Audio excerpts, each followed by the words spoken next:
What's up guys, it's Jughead here, just a down-to-earth guy trying to bring you some down-to-earth content. Welcome back to my Let's Watch Hunter x Hunter series.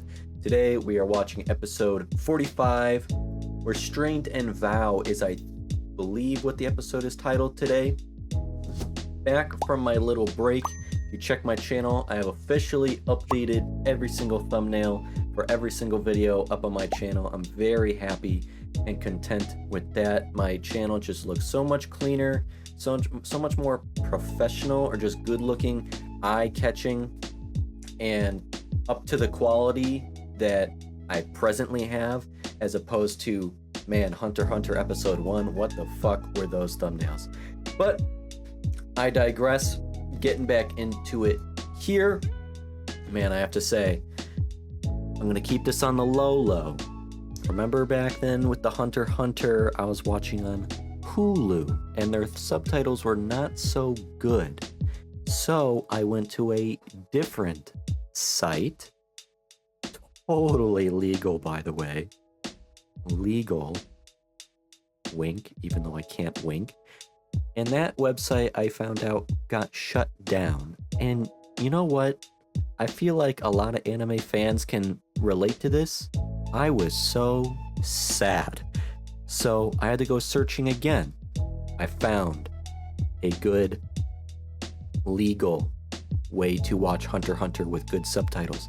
So when we're watching, I haven't seen it yet, but let me know if the subtitles are both good visually, like good font, good boldness, and to the translation is good and not like the old Hulu translations which were not so good. So just let me know that. But in terms of story, man, I took my break to update all my graphics and stuff at one of the most hype periods for Hunter x Hunter, so I'm sorry with that. We found out about vows and limitations, Kurapika proving her resolve with the curse chain or something, that dagger that is wrapping around his heart. And if he ever uses chain jail on anybody other than Phantom Troupe, it will pierce his heart and he will instantaneously die, surging his power high. And that's just so amazing. The power system. Oh. Uvo. He's strapped up in the back of that Mercedes. We're going to some secret hideout layer or something to interrogate his ass, get some info, but we know that ain't gonna happen.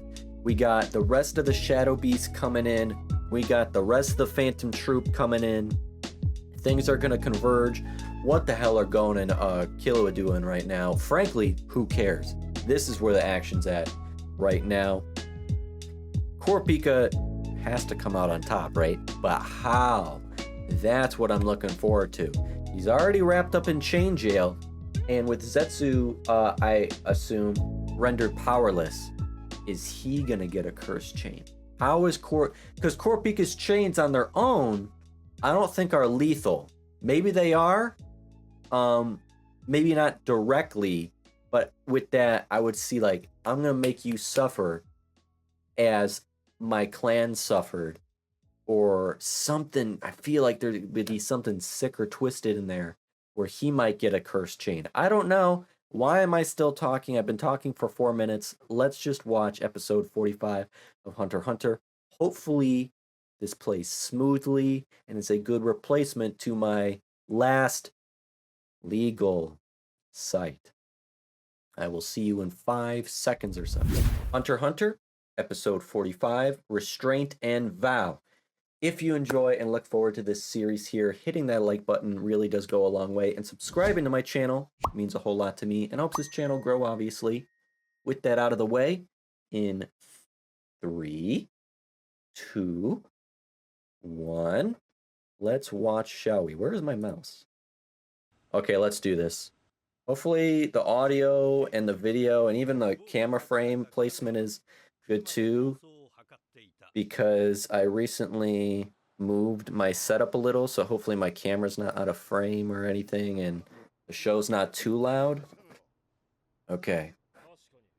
Now we're paying attention here. Who's following him? Who would be in the car? Ooh, the Beamer? Beamer versus Merc?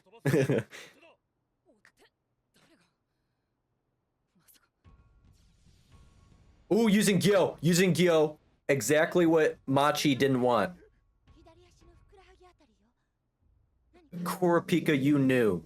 Disciplined. Fuck you.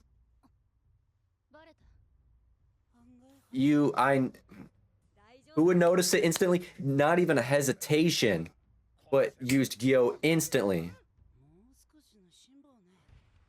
I'm so proud of him. Hell yeah. That's Owl. That's Owl. He looks cool. Fun. Oh, it is like a Hermione thing. Is that? Oh, is he gonna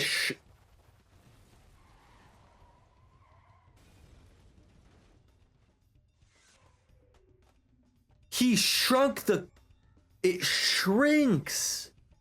That's dope. Exactly kind of like a Hermione thing. He used the sack to shrink all the treasure inside. But they all escaped. How was that possible?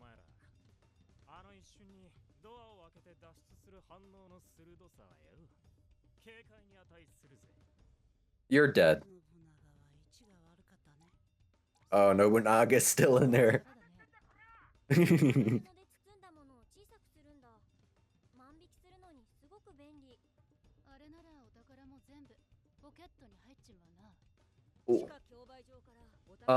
Yeah, he's the one who took the treasure, obviously, but what do you mean that would be useful? What is that?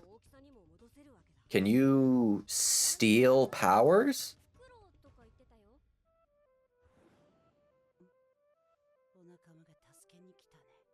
The rest of the shadow beasts. Bat? What are these other animals? That looked like a bat. The other guys, I have no fucking clue.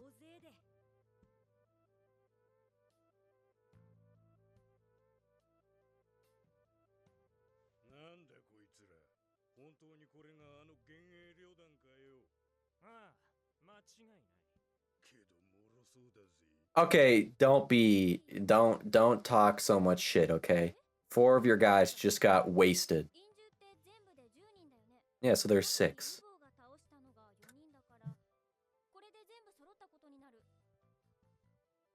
Good math.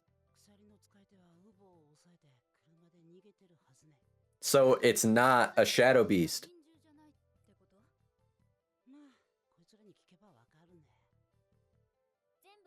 I really like Feitan's voice. Yeah, you only need Owl. Apparently you want his powers. Like a rogue from X-Men. Where you can just...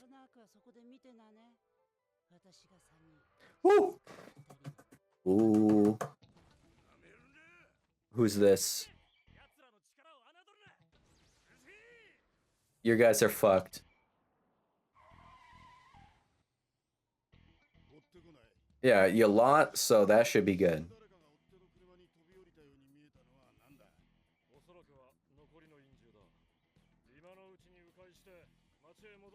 At least we got rid of the thread. So it'll be much harder to find him.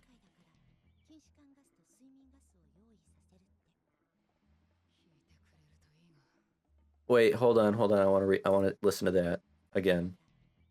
Oh yeah, okay. We'll need muscle relaxants and sleeping gas to keep him down. But will that even work on someone like Uvo?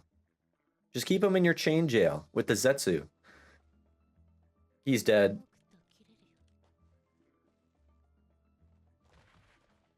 Yep, he died. Suck him up. Oh, you want them to find him.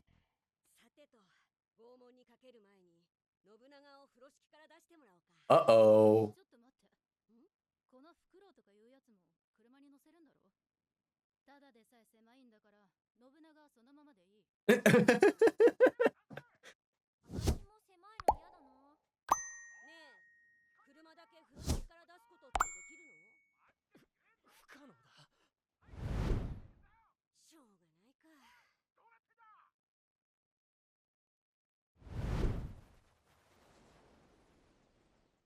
That is a sick power. But like I said in my last discussion, so niche and non-lethal, but perfect for regular mob activities 99% of the time. But Phantom Troupe are the 1% where you're completely screwed.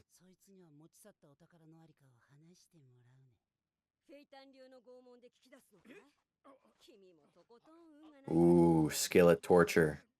I love it. Reminds me of like a Saeed from Lost, and I loved him as a character.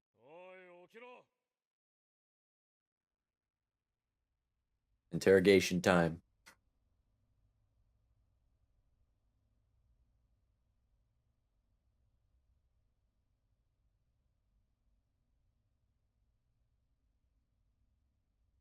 Damn. This man's really strapped down. Is that really gonna restrain him?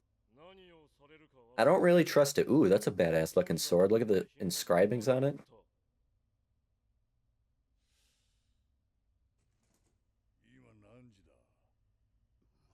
So do they not even know?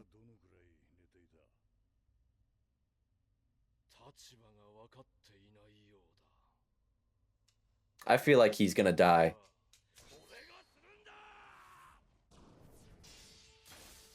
Good job. You took him out of the Zetsu.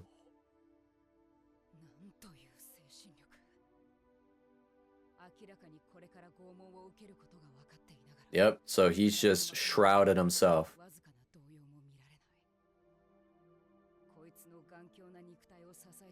Rock solid spirit, the resolve. Even though he knows he's about to be tortured, which would, I would presume, fuck with your mental state and by extension fucks with your aura, I guess. But not him. Straight for a resolve. And his aura is still strong. So he's not just like a brute. He's mastered Zen.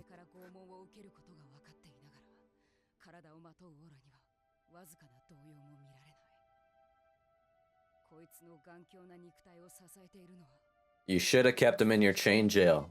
Why would you take him out?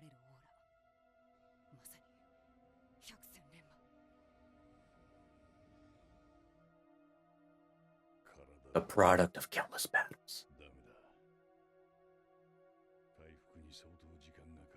Oh yeah, I forgot he's paralyzed.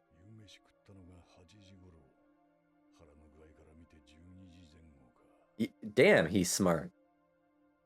He's thinking like that?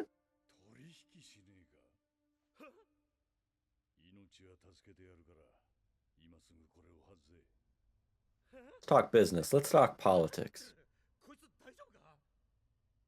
Yes, he is. He's serious, but he's also insane.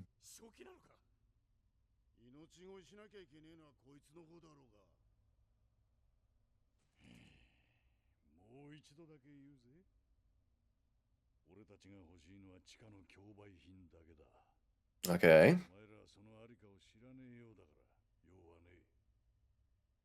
Yeah, neither party knows what happened to it. Read his heartbeat.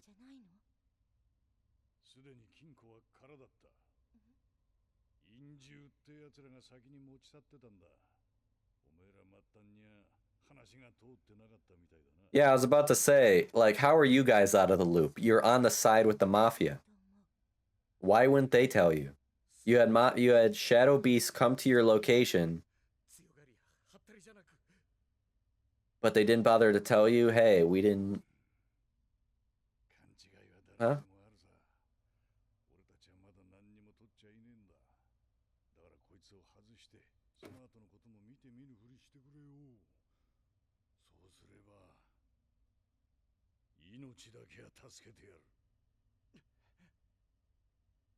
Be like, that's a lie.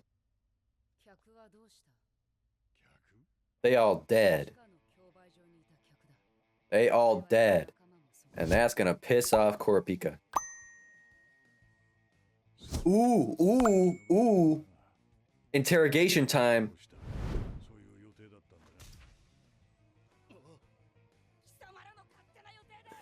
Look at those scarlet eyes. Made him bleed, got through the aura. Okay, so I want to see, is Uvo gonna remember the Kurta clan? I'm gonna say no, just out of disrespect. I don't remember killing all those people. Sorry, don't remember them, don't recall. And he's either gonna be lying about it or he's gonna actually be truthful because he's killed so many people. Also, what was I gonna say? Kurapika wants answers. Uvo's not gonna answer those questions, so maybe it'll be a curse chain, like you're gonna tell the truth, and if you lie, you die.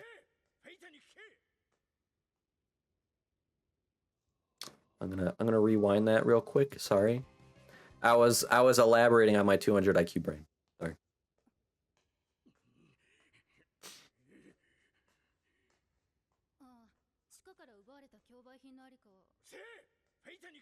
Is he still pissed off because he got left behind?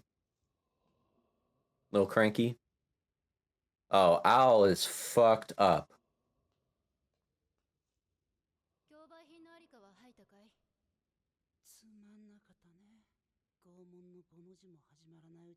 Damn.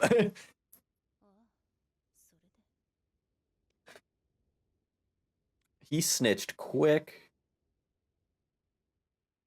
Well, now they don't need him anymore. And they got all the loot. What are they going to do with him? Teita is still out. Kurapika. Meet Kurapika.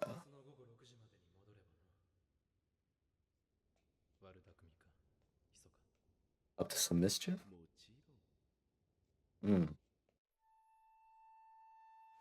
No questions or anything. No, just some trust there, or just, I don't know.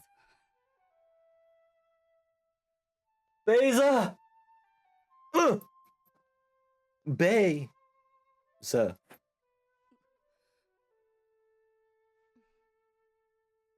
I love that flute.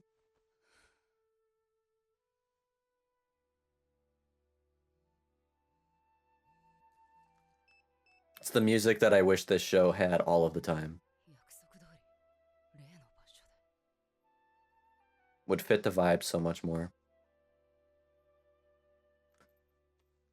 He got Hisoka's number? Just weird to imagine Hisoka texting on a phone. Well, goodbye. Gotta meet a friend. Oh, I forgot. Melody knows about all of this. Not all of it, but knows that. Yeah, I know. You know what I'm talking about.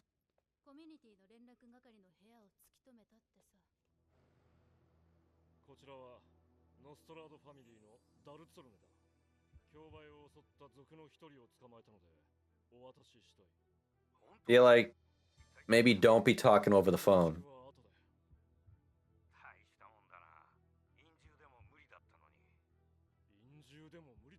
They're all dead. Yeah. They're all fucking dead. Meaning Kurapika's strong as hell? Oh.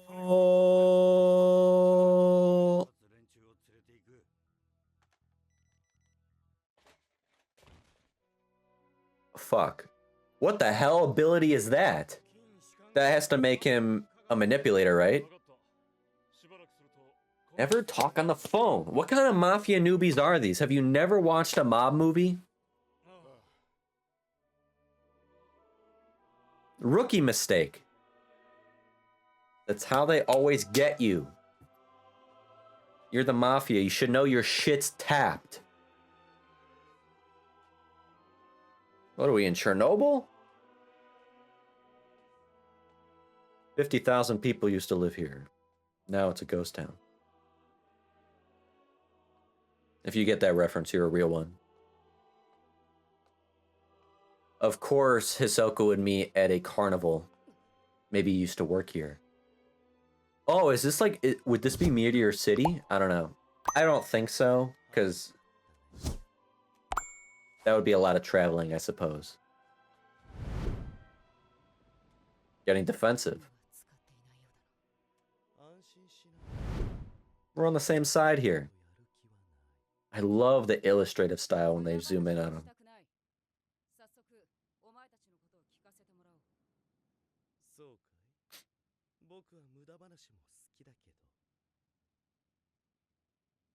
Let's spill the tea. Let's get some gossip going.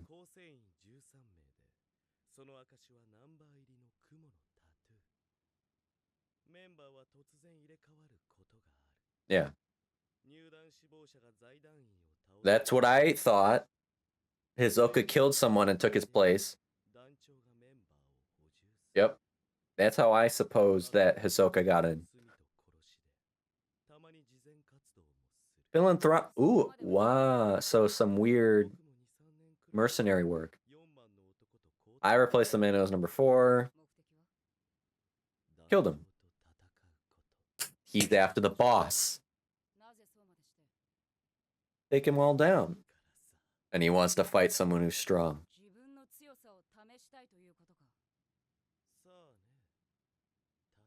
Part of his own philosophy. There we go. Yep. Fighting one of the strongest out there. The boss of the Phantom Troupe.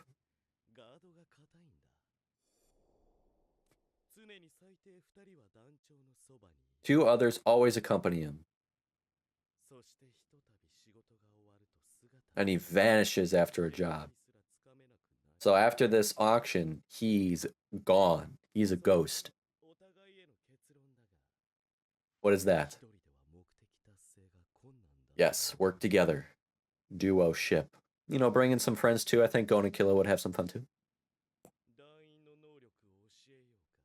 Please do. I would love that.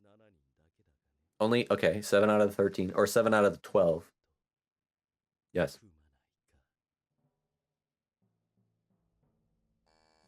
I thought that was the music for the ending of the show.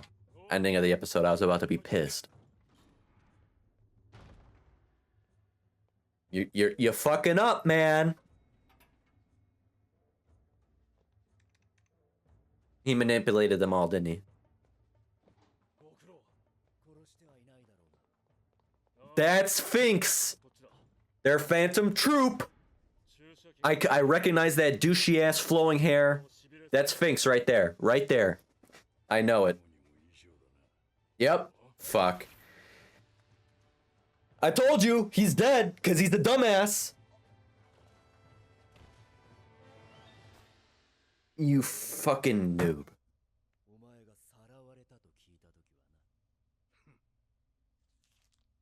Ah, I was like, who the hell are the other people? What the hell mask is that? How corny do you have to be that your name is Phinx? That sounds like Sphinx, and you have a pharaoh, Sphinx-looking head mask on. Taking out the venom. What about the leeches? Oh shit.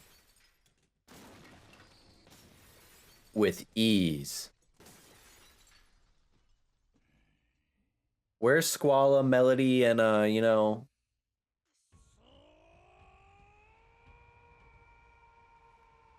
Yeah, where's Squalla and Melody? Oh fuck.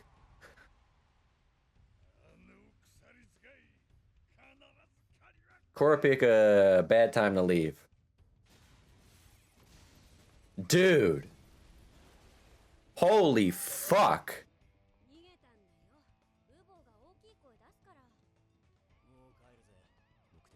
That Phinx thing looks so dumb. No, it's personal now. It's a personal vendetta now. I'll be back soon. Even though you won't be back at all. He's dead. But how?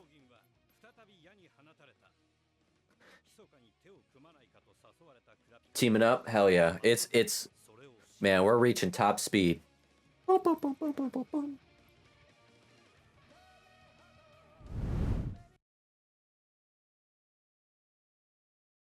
So, let's discuss. Today's episode was buffet style. We had our plates in our hands, hungry bellies, and we scooped a little bit of everything onto it and got our fill today. The visual quality now is obviously hitting its peak, in my opinion. I see such a night and day difference to the quality that Madhouse is delivering in this York New arc than obviously when the series only began. It's just amazing. I get the sense that when this series first started airing, it just filled a niche that few could even attempt to fill at that time. The only thing we didn't get the fill or fit on our plate this episode were our other three protagonists, of course, Gon, Killa, and Leorio, but surely they gotta return next episode. We haven't seen them in a little bit. But we had Shadow Beasts, we had Phantom Troupe, we had Hisoka, we had Kurapika, we had suspense, we had trickery, we had humor, we had fun, we got lore and we got some backstory, we got combat, witnessing death and more destruction. We just had an all around good time, I will say. Last episode, Machi threw one of her Nen stitches as a projectile to tether onto Uvo as he was taken away, swooped away, in fact, a means for tracking him. Again, a very cool, innovative utility. As long as no one used Gyo, she said. And what does Kurapika do almost immediately upon realizing there has to be some way they were so easily followed? Uses Gyo, focusing his explosion of aura into his eyeballs to detect the tracker. Even Machi said she was surprised her needle was found so quickly. This is impressive, yet not surprising from Kurapika because we know him to be the disciplined and focused one, especially when it comes to education, gaining knowledge, and training. We didn't get to see Kurapika learn the fundamentals of Nen from Mizukin or his basic training as we did with Wing teaching Gon and Killua, but we surely know he paid strict attention and trained very well, as he not only instantly knew what to do, but he's also mastered the fundamentals to the point he is also more than adept at the advanced techniques as well, effortlessly triggering Gyo, and in a real world, high stakes, stressful combat situation. His mind is clear and focused. So when even a Phantom Troop member is pretty much saying, damn, I wasn't expecting this Nen user to be this proficient or smart, you really start to get hype for Kurapika because he's a threat. This is pushed even more so when the Shadow Beasts arrive and the troop count 6 members, realizing the one who abducted Uvo can't be and isn't a Shadow Beast, which takes them by surprise. Like, wait, what? There's another one? Kurapika is clearly above the Shadow Beast because, one, he was able to do alone what 4 of them couldn't, and we know the Phantom Troop, at the very least, considered our mystery kidnapper, Kurapika, to be as powerful as the Shadow Beast because they thought he was one. So even they think highly of Kurapika, even though they don't even know who he is yet. And might think, if not more, now that they know this person has not only overpowered their strongest member, but outsmarted them as a collective as well. And that's the problem with Shadow Beasts. They were big fish in a small pond. That was the Mafia. Probably always punching down. They were cocky, overconfident, and even more so just unaware, as they barely even believed they were the Phantom Troop in the first place. And that brings your demise. Kurapika knew firsthand of their existence and their mercilessness. So I just think it's so cool the Phantom Troop are about to be met head on with a powerful hunter, but a nobody flying completely under their radar, a mere bodyguard employee to the Mafia that's more powerful than the goddamn highest ranking mercenaries the families have to offer. They're going to know his name soon enough. It also just really builds out the world too. Like, yeah, there's the Phantom Troop, there's the Mafia, there's these household names and legendary figures and entities everyone knows of. But out there in the world, as we know, as we've been following, there are two 1 in 10 million chance kids out there. And the last remaining Kurta clan member you forgot to wipe out too. And in this vast world, a whole lot of other powerful Nen users, stronger than them, there's always a bigger fish. You always got to remember that.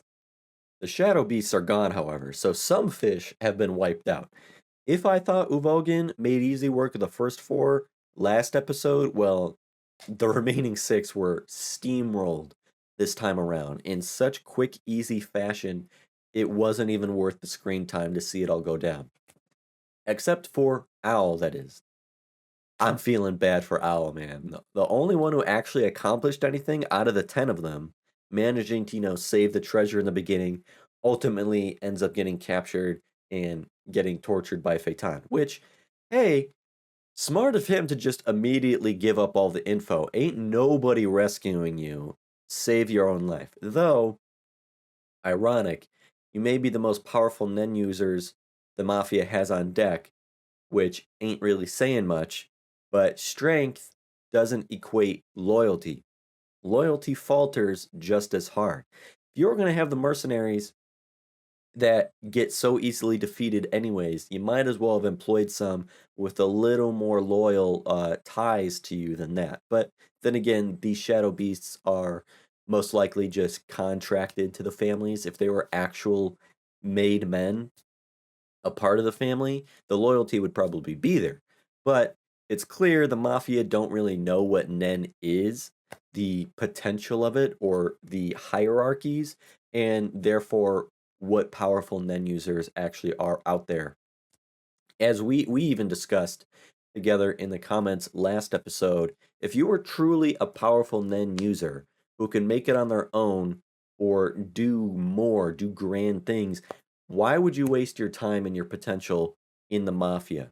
If you wanted to do good, you wouldn't be in the Mafia. And if you wanted to do bad, you wouldn't want to take orders from a boss. You'd want to be the boss, where you can take for yourself and you can do what you want, like the troop does. So essentially, the Mafia just take what they can get, and the Nen users who join don't really got much else going for them anyways.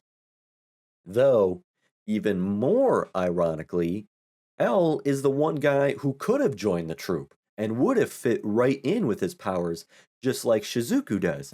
They even verbalize that. Owl's ability would be useful for theft. This is fascinating to me because this, to me, was said in a way that means something more than just a mere passing comment. Useful, how? It just got me think like, can you learn the abilities of another? Can abilities be transferred? Can they be extracted out like blood or DNA? Like an organ transplant, but with Nen, obviously. I have no idea. All I know is when I heard that sentence, my brain reacted and naturally thought that has to mean something more than just, complimenting his ability. Instead, more along the lines of, that would be useful for us to use in the future. They even said at the end, this ability could come in handy for our job. Like, is there any other way to interpret that? I'll just have to wait and see. Now, Uvogin, I vastly underestimated him. I did say last episode in my discussion, he ain't stupid. He is smart, clever, and definitely quick on his feet, not just some dumb brute. But in his interrogation, I really have to give him additional props, which is also kudos to Tagashi for not pigeonholing or reducing characters down to easily identifiable, even more so predictable tropes or cliches or stereotypes. As Kurapika said, he possesses incredible mental fortitude, which comes with focus, training, willpower, discipline, and experience. He is a master of Nen and of his own body, which they are one and the same. He is a master of his temple, the temple being himself. To know you are about to be tortured, yet to stay that calm and focused and for his aura to remain that resilient and so unwavering is something to honestly admire, even from your enemy. I assume Kurapika brings that up because your aura is very much dependent on your mental state, as it is an extension of yourself and the manifestation of your willpower. So, just as your willpower can strengthen and reinforce, a lack of willpower can weaken and fail. Uvogin, he holds 100% resolve, allowing his aura to remain at 100%, regardless of the fact his body is about to be tortured and who knows what's about to happen. An iron body built on a rock solid spirit, as Kurapika remarked. It's a little nuance Nen learning to gain from that. There's no line that you can't take away and break down and learn from. That's what I love. Which, that just makes me question, dude, why would you take him out of your chain jail? Why wouldn't have Kurapika left him under Zetsu in his chain jail, rendering him actually powerless? That's literally what it's made for. The only thing it's created to do, and you don't use it? Like, it's so engaging to watch that while being the one strapped to a table and interrogated, Uvo seems to hold all the cards in his hand. You know, going back to how smart he actually is, he recalls, hey, when I last ate dinner, relative to how hungry I am now, using that to approximate how much time has passed, get a gauge on the environment.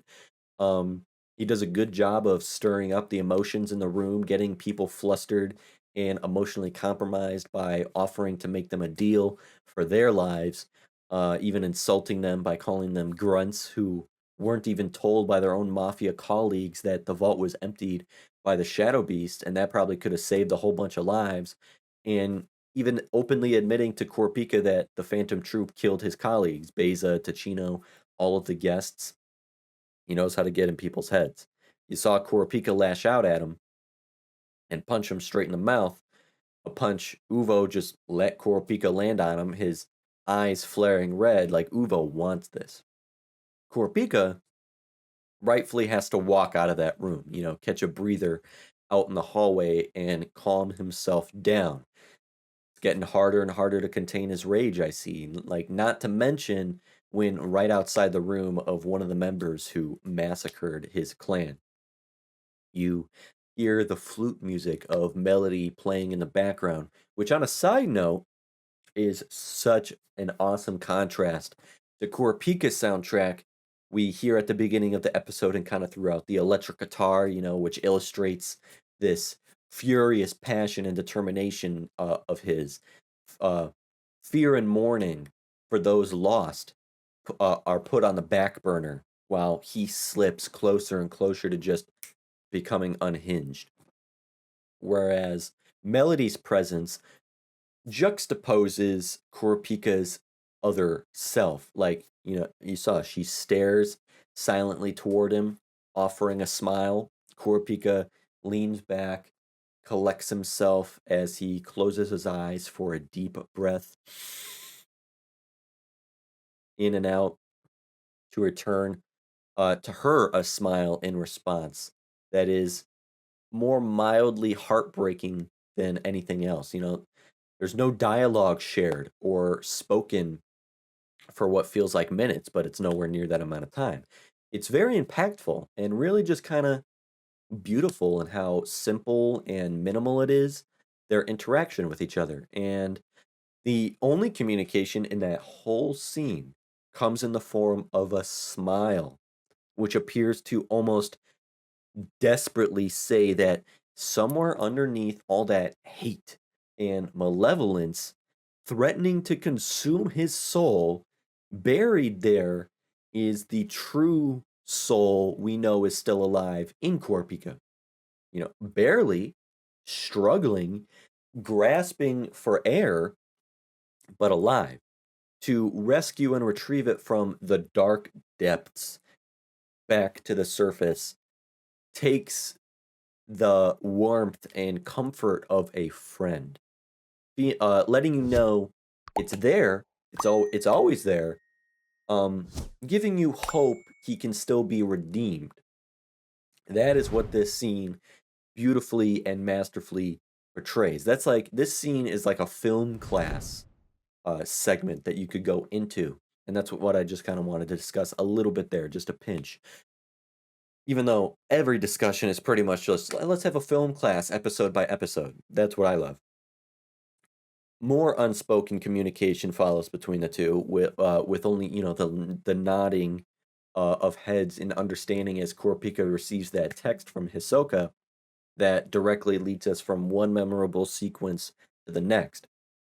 And where Melody and Kurapika supplied us with a perfect storytelling 101 class, film class 101 example in nonverbal communication, the scene between Hisoka and the leader supplies the same, but in subtext, the underlying themes. 3 lines of dialogue spoken. That's it.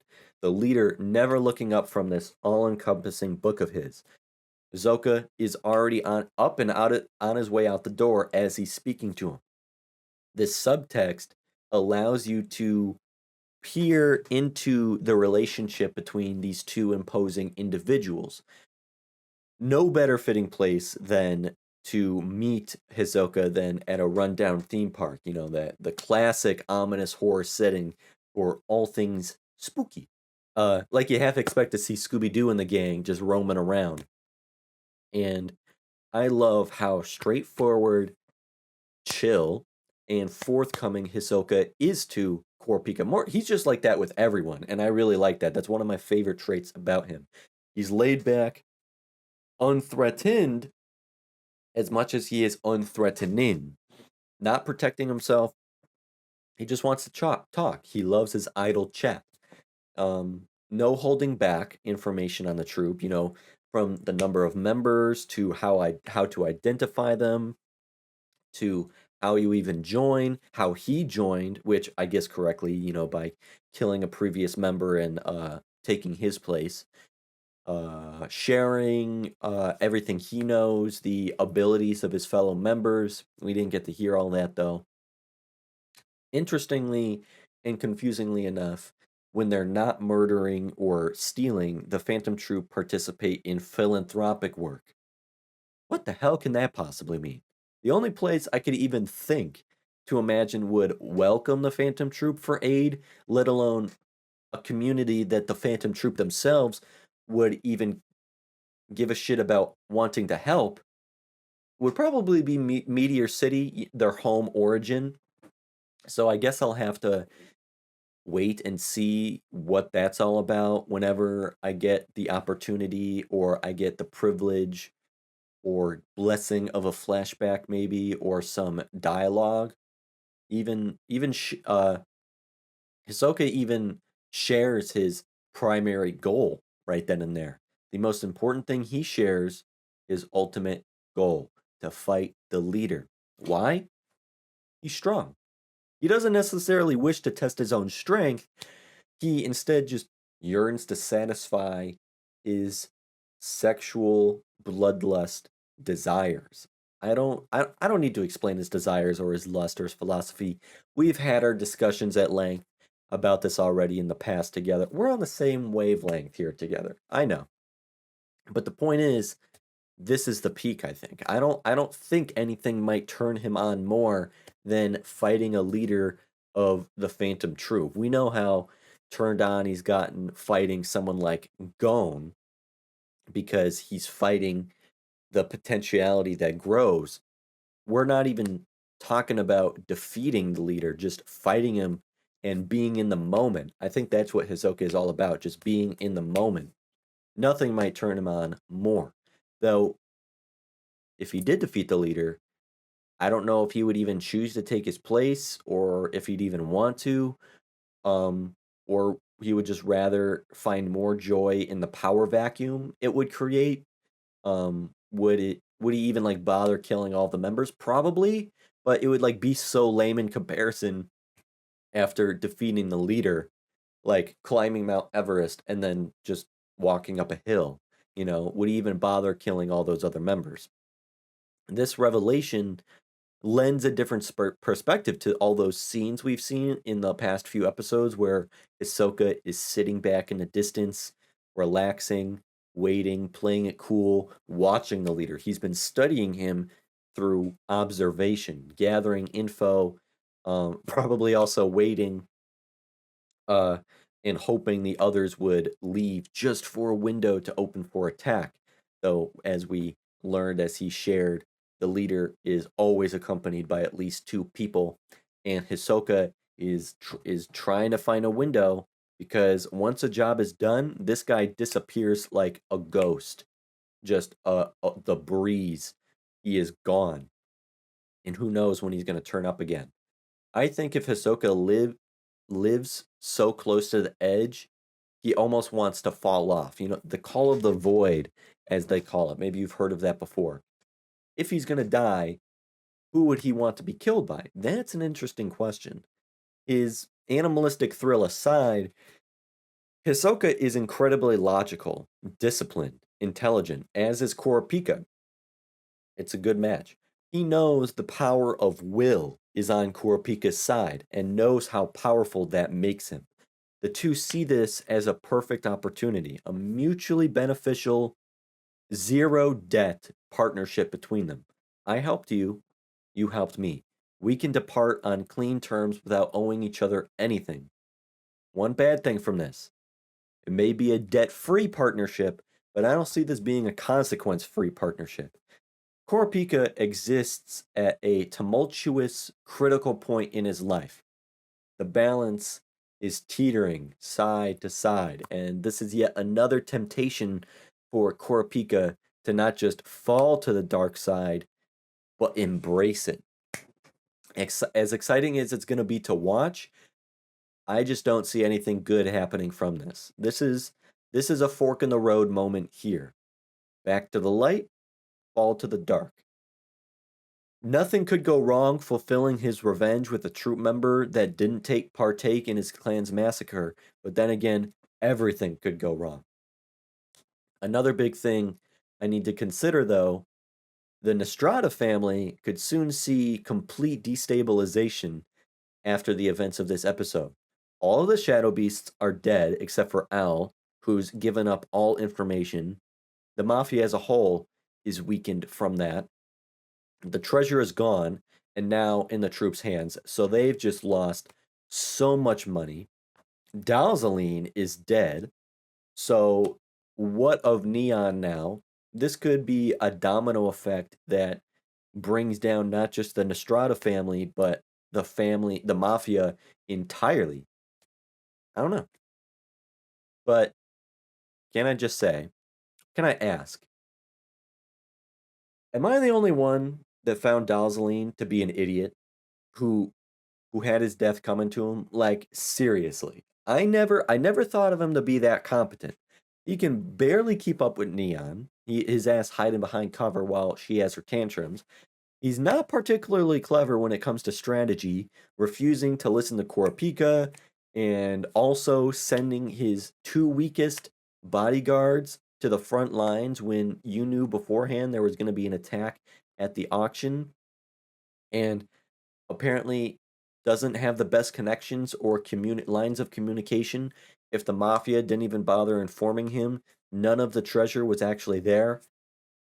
Um, He's like the liaison to the leader of the Nostrada family, his right-hand man, yet seemingly hasn't seen a single mob movie. Like, come on, man. You never seen Godfather or Goodfellas or The Departed or anything? Not only are you in the Mafia, but you know the Phantom Troupe are after you. Why would you freely and openly speak on the phone over a public line? Always assume your shit is wiretapped, my guy. Even I know that. But that is because my favorite movie genre is mafia, mob, yakuza films. This guy had it coming, okay? He's an idiot. The dude witnessed Uvo catch a bullet in his mouth, take a sniper shot to the head, and survive a goddamn bazooka.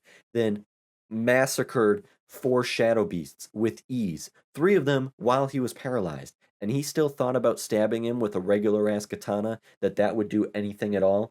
then ironically gets stabbed in the back because his dumbass let these strangers in after talking over a public line. I don't mourn his death. He was incompetent. And to me, he was just unlikable. I didn't really like him that much, anyways. Maybe my opinion is flawed. If any of you want to argue on behalf of Dalzollene's reputation in remembrance, it's it's more than apparent there are multiple battles ahead. The lines are being drawn and it's only just beginning. And I know I'm going to have to plant my ass down and really, really focus and pay attention because I'm anticipating the story to just jump around as the narrative begins to split into these multiple fragments. Because you have Melody and Basho, they managed to flee, who knows where. Neon is unprotected. Kurapika is going to be returning from his meeting with Hisoka to find out Dalzollene was killed. His friends are gone. Uvo has escaped. And speaking of Uvogin has a personal vendetta against Kurapika now. And wherever our three other protagonists are, Gon and Killua and Leorio, they're together. Gon and Killua, and I don't know what Leorio's doing, but they're after the Greed Island game. So is Maluki. Remember, he's flying in. But with the auction under attack, I don't even know if this shit is still taking place. I don't know how that dynamic's working. It's going to all be crazy. But that is where I'm going to end my discussion today. If you enjoyed the video, hitting that like button to let me know actually does go a long way. And if you haven't already, subscribing to stay in the loop really means a whole lot to me and helps the channel grow. Keep the conversation going down in the comments so I can connect with you more. Remember, Jughead's Journey members get early access and exclusive content over on my Patreon. Having said all that, and with that said, so long, farewell, until next time, thank you, be happy, and I hope you have a good one. Peace.